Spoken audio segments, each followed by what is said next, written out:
Today I am going to talk about preposition यानी uses of preposition। preposition का प्रयोग कहाँ किया जाता है। सबसे पहले पढ़ेंगे व्हाट इज preposition यानी preposition क्या है। preposition used to link noun and pronoun to other word in a sentence यानी किसी सेंटेंस में नाम या pronoun के बीच संबंध को या रिलेशन को बताता है। जैसे बोलेंगे I am in the class यानी आई क्या हो गया, प्रोनाउन हो गया और क्लास क्या है, नाउन है। लेकिन इन जो है इसका मतलब मैं होता है, ये क्या हो गया, प्रीपोजिशन। तो प्रीपोजिशन में सबसे पहले पढ़ेंगे एट। एट का मतलब मैं होता है। इसका प्रयोग किसी छोटे स्थान के लिए किया जाता है। जैसे कि बोलेंगे आई लिव एट लगमा यानी मैं लगमा में रहता हूँ। एग्जाम्पल के लिए आई एट लगमा, इसके लिए इसका प्रयोग किया जाता है। इसके बाद आता है इन का मतलब भी मैं होता है, लेकिन इसका प्रयोग बड़े स्थान बड़े जगह के लिए किया जाता है। जैसे कि आई लिव इन पटना यानी मैं पटना में रहता हूँ। आई लिव इन पटना, तो इसके लिए इन का प्रयोग करेंगे। उसके बाद आता है आफ्टर। आफ्टर का मतलब होता है के बाद। आफ्टर का मतलब होता है के बाद। जैसे एग्जाम्पल के लिए he will come after you यानी वह तुम्हारे बाद आएगा। He will come after you. उसके बाद है बिसाइड। बिसाइड का मतलब होता है के बगल। बिसाइड मतलब होता है के बगल में। जैसे she is sitting beside her mother. She is sitting beside her mother यानी वो अपनी माँ के बगल में बैठी है। लेकिन अगर इसी में एस लगा देंगे यानी बिसाइड्स हो जाएगा। बिसाइड्स हो जाएगा। बिसाइड्स का मतलब होता है कि अलावा यानी she had no one besides her mother। Example में she had no one besides her mother यानी उसकी माँ के अलावा कोई नहीं है, यानी she had no one besides her mother। उसके बाद आता है अगेंस्ट। अगेंस्ट का मतलब होता है के विरुद्ध।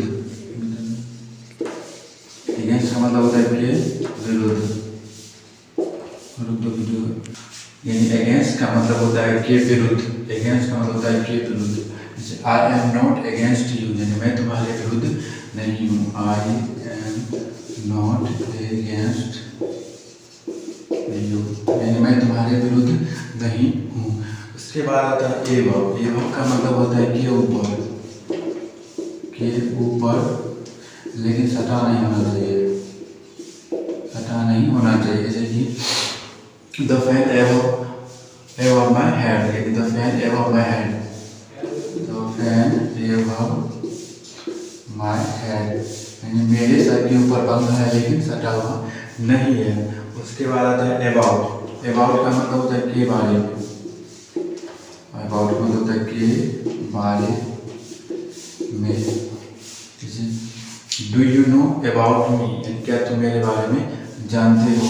जैसे do you know about me यानी क्या तुम मेरे बारे में जानते हो। उसके बाद आता है बिफोर यानी बिफोर का मतलब होता है कि पहले। बिफोर का मतलब होता है कि पहले।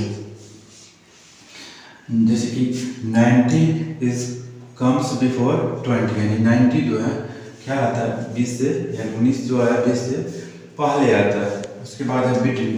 बिटवीन और बिटवीन एंड अमॉन्ग दोनों का मतलब होता है के बीच। लेकिन यहाँ पे बिटवीन मतलब दो होता है, यह तीन या तीन से अधिक यानी दो व्यक्ति के बीच या टू पर्सन और टू ऑब्जेक्ट के बीच अगर डिफरेंस यानी अंतर या गुण की तुलना करेंगे तो बिटवीन का प्रयोग करेंगे। जैसे बोलेंगे find the difference between Ram and Shyam. Find the difference between Ram and Shyam. तो बिटवीन का प्रयोग प्रयोग करेंगे, लेकिन अगर एमो का प्रयोग करना होगा तो 3 या 3 से अधिक के लिए हम के बीच के लिए हम क्या करेंगे, एमो का प्रयोग करेंगे। जैसे बोलेंगे the leader standing the leader standing among his supporter, यानी the leader standing among his supporters.